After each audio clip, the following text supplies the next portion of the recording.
you. Welcome to the Broski Doodles podcast. It's your boy Kiko Cervantes, and today we got you a really nice movie review with the crew, and the whole crew is here. I mean, you guys been seeing me doing these reviews alone for a while, and I don't feel lonely. I mean, I always feel the vibe there, but today we got them in presence and in physicality and in spirit.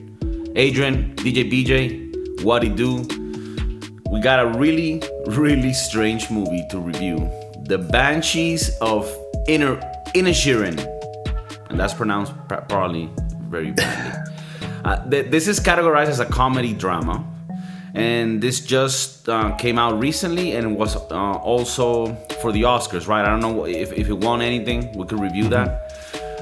But let's give our first takes of this movie. This movie, to me, is a movie that I can appreciate, that I myself can enjoy, but I see how for a lot of people, this would be a waste of time. Like if I watch this with my dad would be like, what the fuck did we do? And this is gonna be an interesting one, especially because of that. Because this movie it's a strange one. It's not a movie that necessarily goes into like a fucking story that starts and ends with like some logical ending. It's almost like you're just seeing a fraction of some life of the people in an island, but you don't necessarily see anything resolved per se. And maybe that's sort of the point of the movie, right? And we're gonna get into that. Like, is a movie just to say, look, life is fucked and sometimes like shit like this happens? But I do have some questions about the main theme of the movie being the whole thing with the fingers, and I love the accents. So in general, this is a movie that I enjoyed watching, but it is a strange one. And I can see how many people wouldn't like it. This is the part where you guys... I pulled up the awards and it's won a lot of things, and that's that the Oscars hasn't even come around. It's won a Golden Globe for Best Motion Picture. A lot of awards for the acting, and the acting was really well, at least by Colin Farrell. I think he's already won like 3-4 awards. Best screenplay. Yeah, it is an interesting movie, and I'm glad I watched it to see what the hype is about, but I don't think I would watch it again.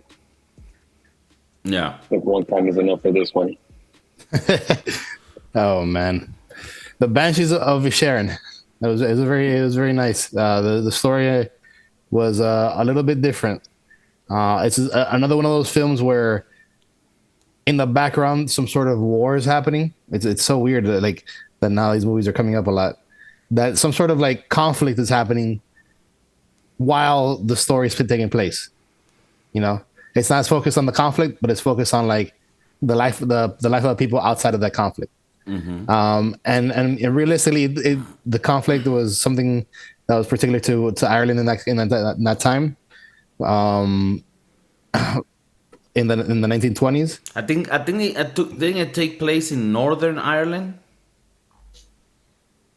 Oh no, set on a remote island of the west coast of Ireland. Okay. So they were in Ireland, but not in the peninsula. It was like an island off of Ireland. Right, and in Ireland there was some shit going on, some war stuff, and they were like more secluded in the island. Yeah. Mm-hmm. Yeah, I think the whole reason that they had the war, I guess, going on was to make a parallel between the war between him and his friend. Mm-hmm. Because I don't see why else they would include that in the movie. I mean, I didn't see it like that. I didn't see it like they put that to make it a parallel with the story itself. No, I just think it's to add another layer to it. I think going to show how isolated they are from the stuff that's happening in the actual peninsula. Well, at the end of the movie, they started saying that like, did you hear when they were talking? They're like, that the war's still going on, and sometimes I prefer it that way. So I thought it was like a parallel of talking about the war, but also talking about the feud that they were having. And I also got deeper into it, and like thinking about it being a war within. Because on one side you have Colin Farrell, who is a happy-go-lucky guy who doesn't really care about existential things and leaving his legacy, unlike his friend, who was a lot deeper and wants to leave his mark and got very depressed because of the fact that death was incoming, right, at any day, and he felt like he was wasting his life. So I felt like the Civil War could be something that's within. I feel like we've talked about this before, maybe in the green room, like feeling like more is there to life and wanting to leave your mark, but at the same time not getting so serious and caught up on it like this guy did, because then you kind of lose the whole point of it. Yeah, and if you notice, you believe the movie, but the dialogue is very cartoony, and I've heard that it is like the style of this director maybe, but because like unless you dive into the movie and believe the whole context of the movie and the way people speak, they do speak in a goofy way where it's like this doesn't even feel real. Like this is, you know what I mean? Like the movie was surreal at many times. Like. And, you know, Colin, I love his acting. Like, I could watch the movie again just to see him act and say the things he said, because that shit was just funny and appealing and just so good to see him in such a good character. And maybe I'm stupid and maybe I don't go as deep. Maybe this movie's deeper than what I think it was. But, like, you know, there was the cinematography, which is always something that we look at is important. It was beautiful, like the scenery, the takes, the acting, the making it look like you're there in that time. One little nugget of information that I gathered was they would go to meet to this bar, but the bar, if you looked outside, was called the public house, because I would imagine in the 1700s or whatever back in the day, you know, they were like a community and there was just one place to go drink and like play your songs and like talk to the people in the fucking village, and they called it a public house, and that became the pub. That's where the bar comes from, the pub, you know, in those lands. That's where the word pub comes from, public house. Right. Wow. Learn something new today. Yeah. So that's a nice little nugget of info. You know, and you know when we're doing these things, I'm always looking for those nuggets. You know, sometimes I find them, sometimes I don't. But this one was like a spicy chicken nugget from Wendy's, so it was a good one. It was a good one.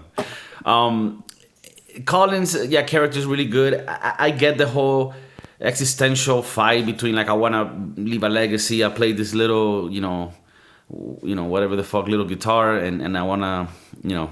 I want to make it big, you know, maybe start uploading to Spotify or some shit and get this mandolin playing fire, you know. So he wanted to spit fire. He still wanted to throw down his mixtape. So I get it. And you need, you know, like I need to concentrate hours of the day for the things that I love and my passions if I ever want to. And we all have to do that.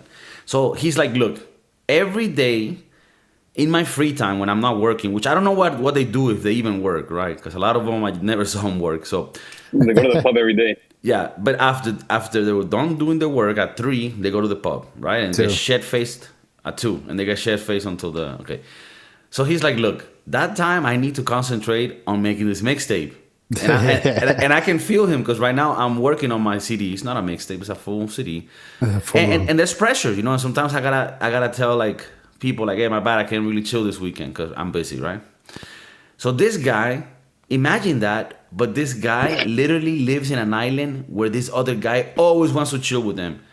And even though he's really nice, he's more like a simple Jack type of guy who just wants to, you know, talk, shoot the shit, nothing too compelling, nothing too deep. And he's like, yo, I need to write this mixtape. I need to put down. Let's chat. So I do get like, damn, bro, I really can, you know, I like have this guy interrupt me and take my time anymore. However, I just found it, and this is the part that bothers me with the plot. And again, maybe I'm taking it too seriously. Why does it have to be so extreme? Like he could be like, hey, look, straight up, man. Like I really need to do this, so I'm gonna be playing music. So it's not like I don't want to be your friend or anything. It's just I'm gonna be concentrated on all this stuff instead of just being like, hey, I don't want to be your friend. I don't like you, all this stuff. And then I'm gonna cut my fingers. Like, how is that gonna help your cause? Cutting your fucking fingers, dude. When I saw he cut all of them, I was like, "Oh, this guy went full retard. Like he just cut. He won't be able to wipe his ass." Oh, yeah. No, he can never drop his mixtape now. Yeah, his whole hand. You can't rap like that and not have anything there. Just you know, just little nuggets. Little nuggets. Little stubs. Yeah. Yeah, because when he was at the bar with his students, I guess he can't play anymore. He was just like doing Yeah. something with his violin. It's like, Yeah. Yeah. So to me, look it's at your like, whole. what are you proving with that? Like, or you feel me? Like, if anything, go kill Colin Farrell. Like, hey, if you don't gonna stop bothering me, I'm gonna fucking kill you. But it's like, if you don't stop bothering me, I'm gonna start cutting pieces of my body to make my life a lot harder and my dreams a like, lot more difficult to achieve. Why didn't he cut one of why didn't he cut one of Colin Farrell's fingers instead? Yeah, yeah, exactly. Like, yo, like I would threaten you with violence if you don't leave me alone, right? Like that's how normally it works. This guy flipped it on him. He's like, no. But okay, maybe I'm talking about the things that I didn't like. Like, let's talk about the things that did. Sorry, go. Sorry, it seems to me like he did like the guy, like he did fancy him in that sense, and he if anything he just felt more like sorry for him for being an idiot, an idiot or a dull person that couldn't really grasp that whole concept of leaving the legacy or whatever or the future talk, and he knew that like no matter how many times that he tried to tell him that I don't want to talk to you anymore because I gotta do my mixtape and you're interrupting me from doing my mixtape, then he kept on but you're not doing your mixtape right now. Let's hang out. Let's talk. Right. He still felt like he even mentioned you were talking for 2 hours about donkey shit. Yeah. Like I would rather do nothing than to listen to you talk about donkey shit for 2 hours. And it was funny because you could see Colin's character, Patrick. He was like, he would tell the other guy, Colm. He's like, let me hear the song. He's like, it's not even that good. Like, kind of like to taunt him. Like, yeah, bro, Right. just stop chasing your dreams, man. Let's just go drink Let's go talk shit. Yeah. Which is something you can relate to these days. Like a lot of us maybe had to stop hanging out with a lot of friends that were just not adding anything to us, right? And I guess it's just harder if you're in an island and it's only like 3 of you. How do you, how do you pivot? Like, where do you go? Moving a little to more of the characters. My favorite character, Dominic. Purple alert. The village moron. So this is the guy that Said he was a moron. He was aware, right? He was aware. Yeah, he was like very self-aware that he was really dumb.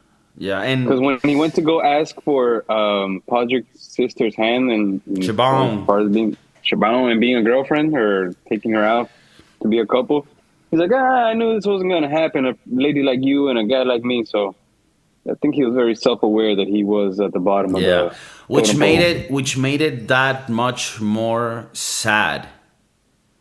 Right? Like in the movie, the scenes that hit me the most were the scenes with that kid.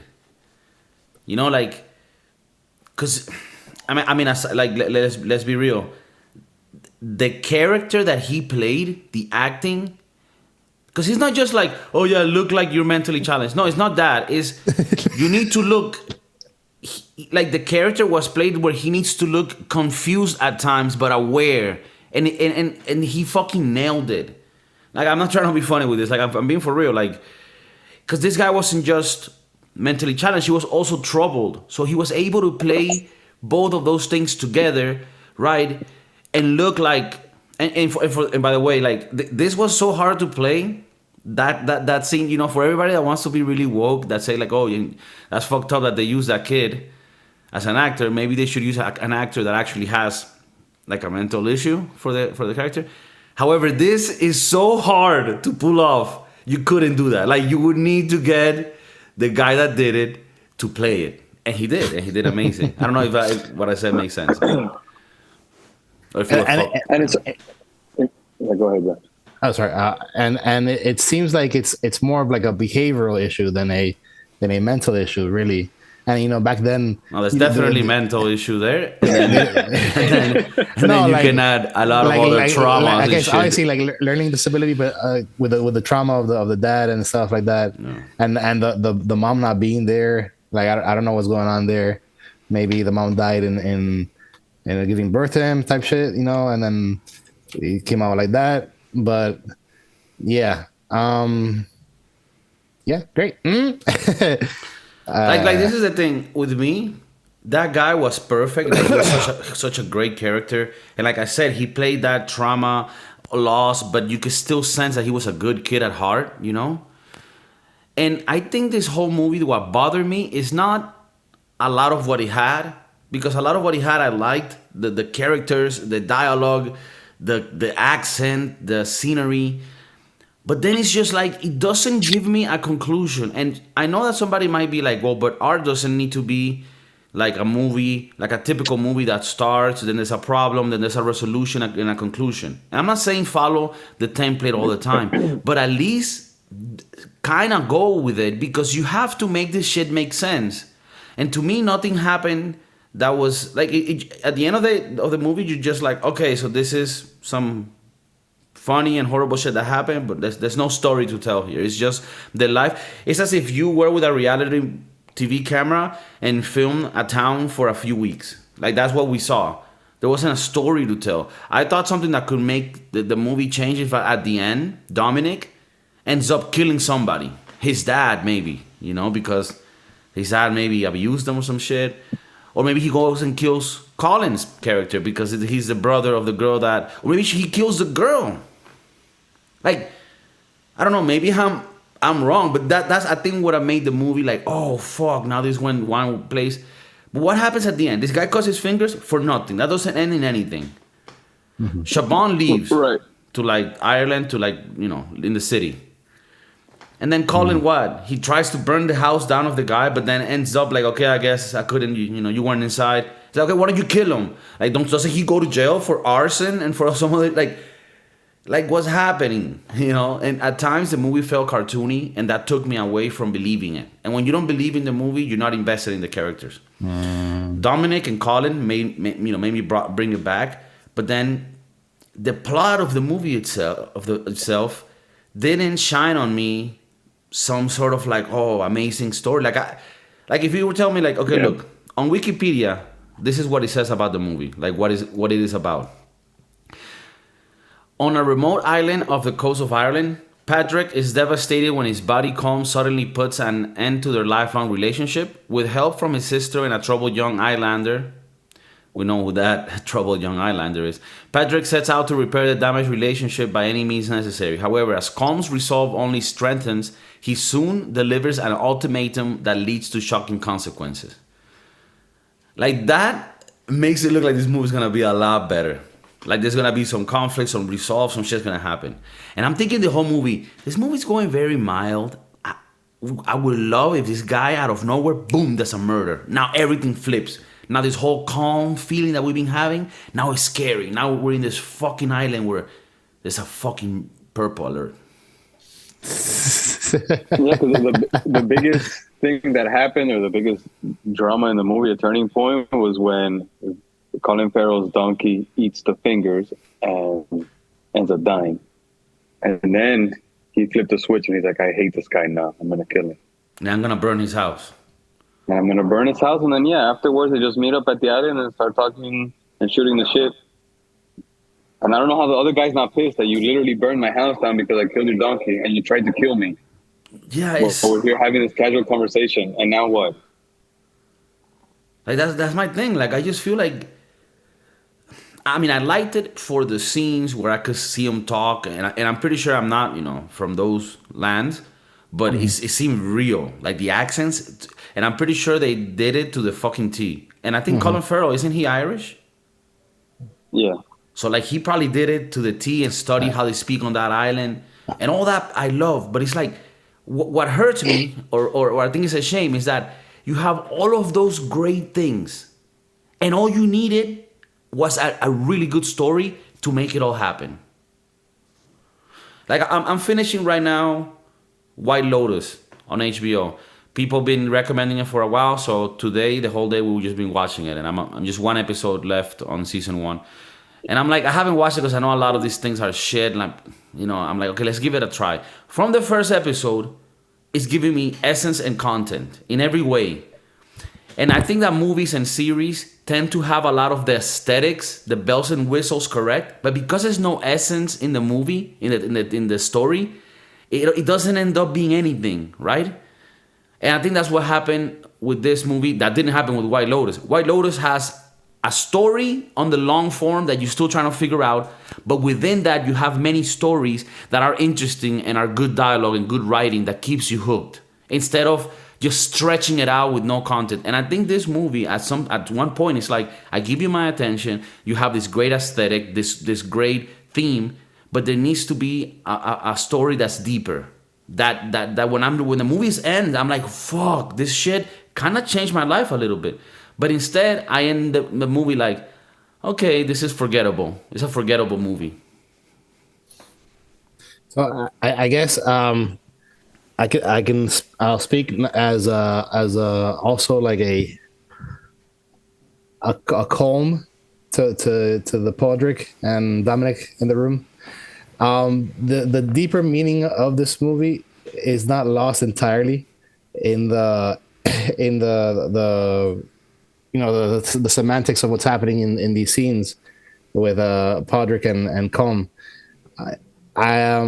He didn't want to kill him because so he actually felt bad about the fact that he killed the donkey or the pony, whatever, because that was never his intention. His intention was just for him to be in peace. But this guy would not get it across his head, so he threw all the fingers, and the pony ended up eating one of his fingers and dying. That was never the intention of Colm to kill this pony. And then when he goes all like batshit crazy into the pub, telling him, "Yo, like you killed my pony. I'm not gonna kill you. I'm not gonna kill the dog." Even before that old lady. That's always in the scenes that he's kind of like afraid of. That's like a witch or something. Mm-hmm. Saying that there might be a death, and possibly two, alluding to the fact that something might happen. And lo and behold, the pony dies. As a result of that. And then, I mean the other death, Dominic is the other death. You think she was referring to the pony? I don't know. I got in my head with this movie thinking like it was a lot deeper than maybe it actually is. I was thinking that the second death could have been Colin Farrell's, the death of his innocence, because he was the happy-go-lucky guy, and all of a sudden, when this dude turned on him, he flipped a switch, and that's when Dominic also told him, "I thought you were a nice guy, but it just turns out you're like everybody else." So I don't know if the death that she was referring to was a death of his innocence, and now like a metaphorical death, right? Damn. Or a little death. A little death. I mean, I don't know if it's for reals, but I like that way of thinking. I like that line of analysis. I thought the two deaths meant Dominic and the donkey. It could be like in the literal sense, but it could also be that it could be also that the donkey doesn't count because it's not a human, and the other death is actually the death of the innocence of Colin, who's now gonna go chop fingers off. The death of Colin's innocence or evil. Spirit. Yeah, he turned evil pretty quick, telling the guy on the road, the student, telling him, "Hey, your dad got hit by a bread van. You go get the hell out of this island and go check it out." And then he went ahead and burned this guy's house down, hoping that he was in it. So he completely flipped the switch from being the happy-go-lucky guy to being probably the worst person on the island. Right. Well, which you don't want to be. He didn't burn it hoping that he was in it. He told him, "I'm going to go burn your house at 2:00. If you're inside, I'm not going to check if you're inside or not." He did check and he was inside. Yeah, he was hoping for it, though. After the fact, they had the conversation. Once he burned he started burning the house, and he looked inside and he saw that he was there, and did nothing and left. That's when I think that was the death of the innocence for sure, 100%. And why? How does the guy live? The death of the innocence of the dullness, but he still has some. He still retains some humanity by taking care of the dog. Yeah, He's like, I have nothing against the dog. But he was hoping that he did kill him because when they were talking on the beach, he's like, all right, so we can squash him now. I killed your pony. You burned my house. We're even Steven. And he's like, no, we would be even if you would have burned inside the house. But this shit is immortal. I hate you for life. Yeah. Which maybe is what the guy that cut his fingers wanted. Like, okay, now that you hate me, you probably won't fucking come annoy me when I'm doing my mixtape. Possibly. Yeah. And maybe I can use the fact that I have 5 studs and use that like as a thing. Like, you know, with the wokeness that's happening today, you can maybe use it as a pushing brand. Like Andrea Bocelli with his blindness? Right. Exactly. But he did smile at him when he said, "Oh, thanks for taking care of my dog." You know, like, hey, anytime. So like it was like a Tom and Jerry kind of scenario. Yeah, that's why to me that surreal part makes it cartoonish. Exactly, makes it like Tom and Jerry, like it makes it not real, which is cool. Like we're enemies, but we're friends. Like we're frenemies. Which is cool if you want to make a movie that's surreal and weird and shit. But then it also has to work that way, and I don't think it worked in any way. Like it didn't work as a satirical piece, and it didn't work as a drama. It worked like as an awkward comedy where I enjoyed some scenes because Colin Farrell has a really cool accent and the scenes were funny. But you started off saying that the movie was a dramatic comedy. Mm-hmm. So I mean, it fits into what you're saying. Yeah, like, no, but it doesn't fully. You took it more as a comedic drama, and it's actually a dramatic comedy. Like it's supposed to be satirical and funny, and I mean, offline okay, if it's gonna be satirical and funny, it has to be more funny. Has to be more funny. Yeah, and if it's gonna be comedy and drama, right? It was neither or fully. It had some comedy, it had some drama. But you have to either, I mean, again, I'm not a fucking professional. This is just what I felt. I felt like if you're going to keep that level of funniness, which is weird, it's cool. I like that. But then add more drama. Add something that's really powerful in the movie where this little funniness and cartoony dialogue adds to that and makes it even better. I think Fargo does something like that where it's comedy, but it has like an actual drama thing that's happening that's serious. And to me, the cold cutting of the fingers is like, whatever, dude. Like, I was stuck. A motherfucking murder. What about the whole storyline of Shaban's departure? Like, her leaving? Shaban, okay, she leaves, okay. That's it. Nothing to... I mean, again, this is my opinion. I mean, that's why I love doing this. Yeah, Dominic's death. I mean, fucking Dominic. I mean, was he... Did you ask yourself why? Yeah, I don't know the point of his death. I don't understand the point of his death. I don't know. It's an accident, he drowned? Or you think his dad killed him? I think he killed himself because the girl said no. I think it was a heartache thing. You know, like he was really in his mind. Yeah, like but he knew he had very low chances. Exactly. Like he had low chances, 0. I think his dad killed him. You think so? Yeah, because I don't know why he would off himself. Or he killed himself because he's like, okay, in this island there's no good people because he finds that. Yeah, like the last one was the guy, and then yeah, that makes sense. And he's and then on top of that, and this is the only girl in the fucking island, and she doesn't like me. So what am I gonna do? Fuck the old guys at that bar? Fuck that. Because he's like you said, mentally challenged. Yeah, retarded, and all the other girls know it, and like all the other girls, if anything, are getting more and more educated. Right. Then Shaban, like Shaban's like was like his last hope kind of scenario. Yeah, Shaban was like kind of retarded too. No, I mean she's actually smart, but she was just older. But no, she was just kinder and nicer. Yeah. She wanted to just take care of her little brother until she was not kind either. She got to the point where she had no future in that island, and she's like, "I'm not gonna be continuing to be held down." She probably did well and like lives in Dublin and has like a nice. You know, I hope she did well. I really do. You know, this is like another true story, right? I like that one scene where she told Com at the bar that Mozart was in the 18th century, not the 17th. Kind of like throwing it in his face, like your legacy means shit. You don't even know it's when irrelevant. this guy performed. Right. Yeah. You're talking all this crap about how you want to leave a legacy and comparing yourself to Mozart when you don't even know when Mozart was composing songs.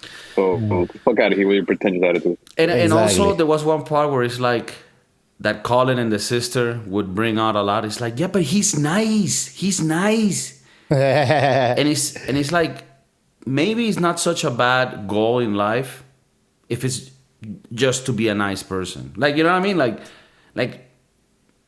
Colin, even though he was annoying, you really got you had to love his just positiveness in life, and this sort of he was very what's the word, when you're good and you don't know better, you don't know too much evil. He was blissful, Naive. Blissful. And I don't know, I think he had like this cute, like, a character, attitude, or personality, which was like, oh, this is like a kind person.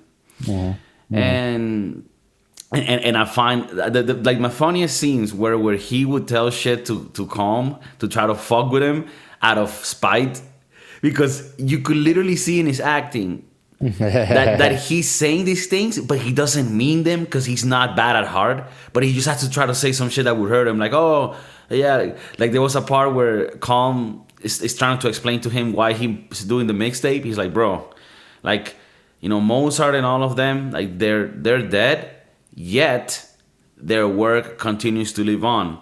And apparently using that interjunction, yet, is something that the English would use, but that the Irish wouldn't. So he told him, like, yet you're speaking like English, like kind of like fucking with him, like trolling him, like, oh man, you're doing that, you're speaking like them, like posh and shit, like you're too much for us now. Yet. But to me it was so funny, because it's literally the type of banter that we would have with our own friends these days with different words, but it's the same exact concept. It's like us, like if one of you would say some shit, like, yeah, bro, I got this new drip. And I'm like, drip? Oh, yeah, you call it drip now? Really? Like, I don't know. I thought it was funny because he was so real. Like, I really feel that whatever happened in that movie is the type of shit that would have happened in that island. For real. Like, that's how they talk. Like, I think that was a timepiece for me. It does it. But I just think that if you add a better story, and again, maybe the people are watching this, they're like, a better story? You don't know anything about filming and cinematic experiences, you fucking idiot. And it could be true, but for my liking, I felt like if you would have put a better story, it would have made like an amazing movie mixed in with everything else that did work. Cinematography of this movie was 10 out of 10, bro. 10 out of 11. A beautiful place. And also very well shot. Like the coloring, the color grading, I don't know, it just looked so beautiful. It reminded me of All Quiet in the Western Front, which, by the way, apparently won a lot of Oscars, including cinematography, because that movie also had just this amazing color grading where you felt like you were there, and it's just so clean looking. It's just buttery smooth. I loved it. In that sense. But yeah, I mean, the movie was watchable. It's 2 hours. I just think it could have had more oomph, but it was enjoyable. To say it frankly, it was a bit dull. It was a bit dull. Fucking dull. It was fucking dull. And Well, the I think fucking they annoying. left it open on purpose, because like trying to see the artistic side of it, and maybe giving the movie too much the benefit of the doubt. Maybe they left it open because that question of life is never really answered. Wanting, that struggle of wanting to leave your legacy and make your mark, but at the same time, it all gets forgotten anyway. Wait, when you say leaves it open, like, what do you think was the end of this movie? Like, or what was the like? You didn't get any closure out of this movie? Like, I'm asking you. No, there is no closure. They stayed on the beach talking, saying, "Okay, well, I still hate you. All right, I hate you too, but now I don't have any fingers. So I guess life continues here, and we'll do this for God knows when. So one of us kill each other." No, I don't think that there wasn't any closure. At least not. Yeah, he left it open, and to me, Calm's character never felt real, because I'm like, this guy's acting erratic. I mean, and Patrick tells him, right, like, you're acting mad, like that's a crazy. I mean, I don't speak like that, but Yeah, that's a crazy. that's a crazy. Fucking depressed. Yeah, we took a look at you. You must be depressed. I have my 10 fingers. You're acting weird. You have 9. Look at you fucking. He would Yeah, just I mean- continue to go. He's like, he just got his finger. He's like, hey, mate, I'm here. By the way, By the way, you see this is exactly what I was speaking about. You're crazy. No, but dude, that lady that lived across the other part of the island, she's like, did you bring news? Oh, you never bring news. Like, how boring is life? That bitch's purpose of living is getting the daily news from what they're doing in the town next door. I just thought that was funny. It's like, you never bring news. You have great news. You never bring news. Shut the fuck up, bitch. Pay up. Pay up. I do want to feel like there is something deeper, but it also leaves it very wide open. No closure. When Calm goes to the preacher or to the priest to confess, and the preacher the priest every time asks him, are you feeling not depressed? Depressed wasn't a word. Yeah, like, are you going back into those episodes and shit? Something like that. So alluding to the fact that there was something that made him go get all depressed before. Yeah, like he's had chronic episodes of depression in the past, it seemed. So I'm thinking maybe he had a wife and she died. You know, maybe there's something deeper going on, and like maybe Podrick doesn't know any better, or doesn't really you can't read the social cues. Like he's also on that spectrum that Dominic's on, just a little bit closer to reality. You know, like right. He's right where he starts, but nevertheless. That's another reason why Dominic and Podrick got along, because they were both in the same. That is true. Two peas of the same pod, you know, they are of the same ilk. So, you know, like when you play Warcraft, right? You get rankings, right? It's like, you know, you got bronze, silver, gold, platinum. It's like grabbing a very low platinum to play with a high gold. You know, they still. Yeah, they can fuck with each other. Yeah. Well, actually, no. The idea was actually like a high platinum with a low platinum. Anyways, the fact is they're of the same ilk, so maybe that's why they got along. And so I would have wanted to know, like, what was bothering him to that point, because once again these outbursts of emotion and insanity that Calm's going through has nothing to do with Podrick.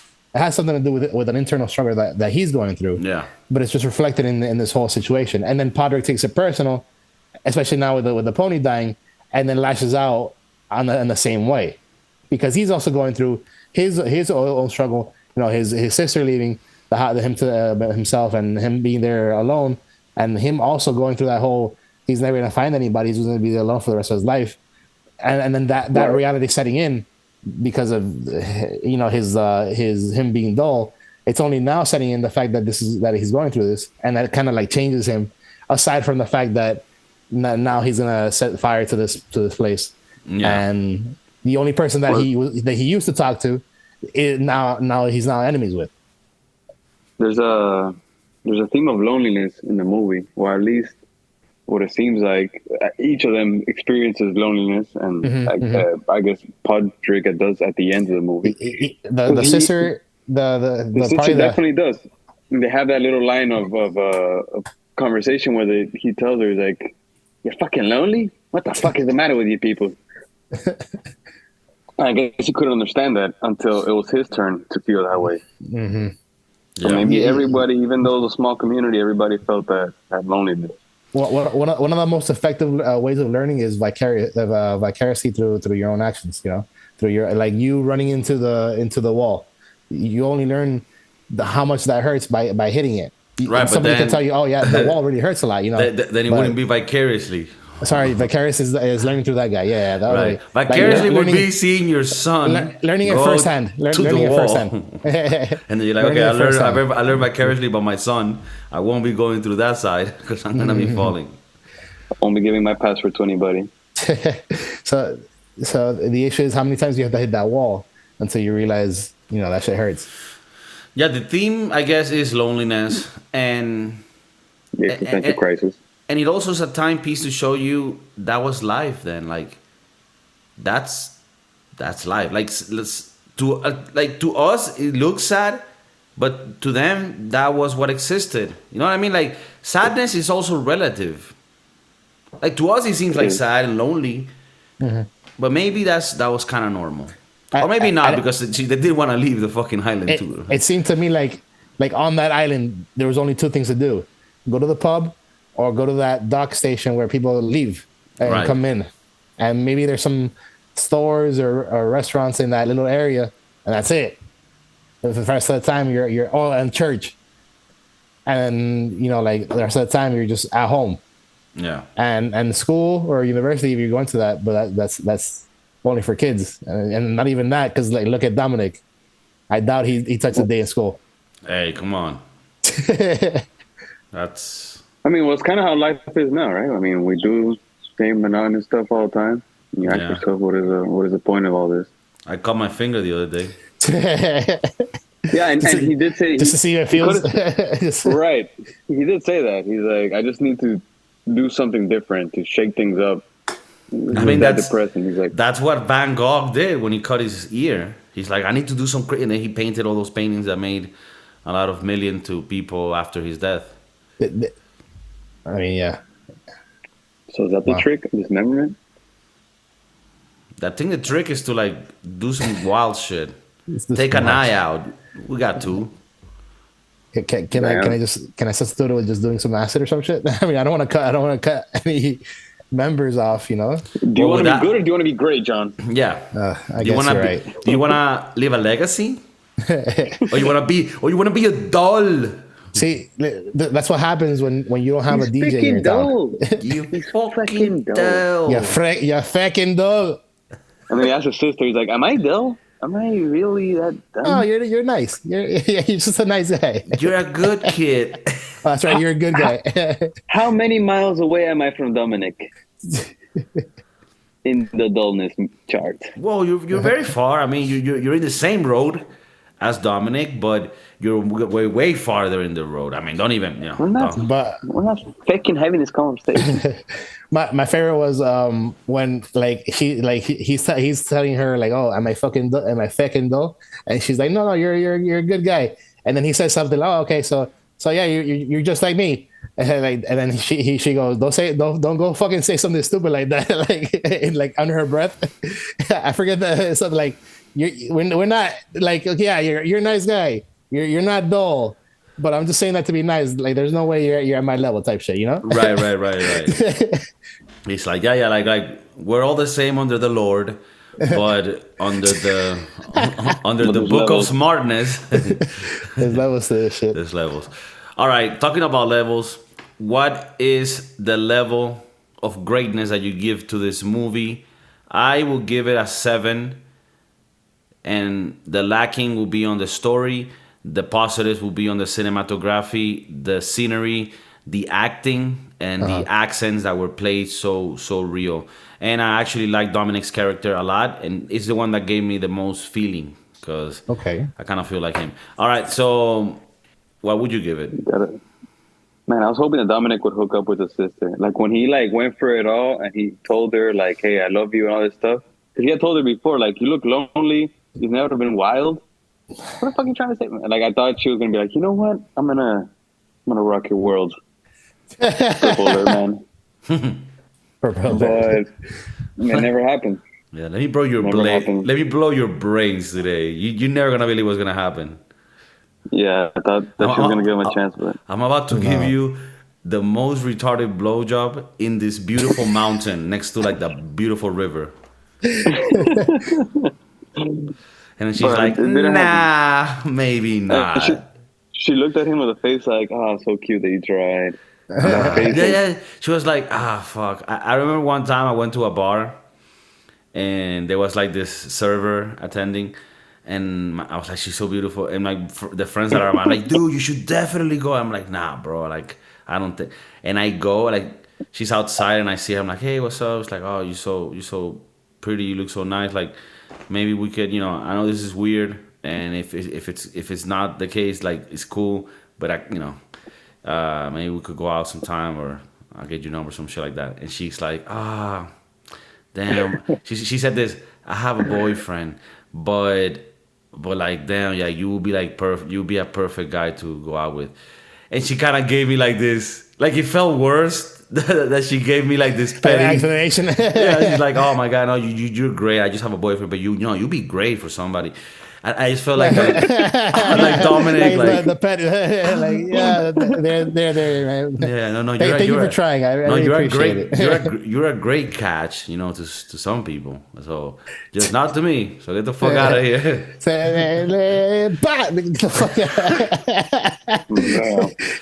All right. So what score you give it, Adrian? I give it a 7 as well. I wouldn't watch the movie again. Because of the fact that it doesn't do anything for me. There's no story. It doesn't end with anything. It's just like it's kind of dull. It's kind of dull. Okay. Besides the fact that it gets me thinking about existentialism and what is life really about. Like, what are we doing here? Do we leave a legacy? Is it worth it? Does it really matter? Besides that, I don't know what else the movie has to offer. Okay. BJ. This is out of the movies that we've seen. We have seen some movies that were kind of hard to watch, right? Mm-hmm. This one was actually pretty pleasant. I never once caught myself trying to look at what time it is or to see how much of the movie is left. So it did get me hooked enough to that because you don't get enough space to think outside of the movie, because you're always like in tune to what's going on, and it really gets your attention until the end where, like you said, there's no like you're like, all right, so all this for what? like what do we just do here? And they're back at square one. But I actually enjoyed it. I would not watch it more than once. This is not one of those like movies that you just have in the background playing. Oh shit, the Banshees of Inisherin or whatever the fuck. This is a one and done. It's a nice piece, a timepiece. Dramatic comedy, if you want to call it that. It's the comedy's in the accent, I guess, in the way that how people were behaving. No, there were jokes in between, but yeah. All in all, I'd say a 6. A 6? Oh, Yeah. I thought you were gonna go higher. Okay. Yeah, no. Because I thought you were like the one defending the movie the whole time. Yeah. His review was going up, and it was but it was like the stock market crashed at the end. no. Like it was amazing. I love the timepiece. Like you said, it's a good movie. Okay. Just get the fuck out of here, So yeah, 6, 7, and a 7. We're looking, if I'm not mistaken, at about a 6.6667 type. Yeah, shit. so 6.6 repeating. Right, which is a sign of the devil. Oof. All right. Well, I think it's a good score for what this movie was, and for the next one, if the director wants to know, just make a better story, and then it could get to an 8, to a 9, maybe. What do you guys think is gonna win an Oscar? Like I think it should. Colin Farrell should win an Oscar for the acting. Yeah. Dominic's, he should win supporting actor. I really love that kid and the character he played. And I think they should get whatever Oscar goes for cinematography. But best movie, nah. I mean, again, I gotta see who it is against, because a lot of the movies that they have them are shit. But it's really, I wouldn't. But best movie, no. I don't think it deserves best acting movie. For sure. 100%. Acting for sure. For Colin and for the Dominic. You felt really into the movie in that aspect. Like you're really invested into the characters. The way that they sounded and how they were true to the all the main characters killed it. I mean, all the actors actually. All the actors. Even Shaban. Yeah, Shaban. The guys at the bar, the barmen, they were super funny. They were super funny. That was another one that I was like, yo, damn, the guys at the bar. It was also like you had the same relationship. The bartender was a thinker, and the guy in front was a good guy. So like the bartender would say something, and he would just repeat it, and No, yeah, that whole part is funny as hell. Those scenes were really nice. All right. Well, let us know, guys, what you guys thought of this movie. Leave comments if there's a movie that you thought that you've seen and you would like to get reviewed. At the moment, we're doing that for free. In the future, that's gonna have a cost when the podcast goes higher, obviously, for time constraints. But at the moment, you're in a very lucky position where if there was a movie that you watched that was really good and you want to have a good analysis by people that are like your boys, let us know. Put it in the comments. Subscribe. We're on Pirate Bay, we're on Napster, we're on YouTube, Spotify, iTunes, fucking anywhere. KIKOCervantes.com. You can go there and you'll find it. You can go to your neighborhood dealer and ask him to borrow his phone, and you can go to YouTube and find us there. So thank you for tuning in. Hang out with your dealer. and watch the podcast. I mean, that's a great idea. Peace. Peace.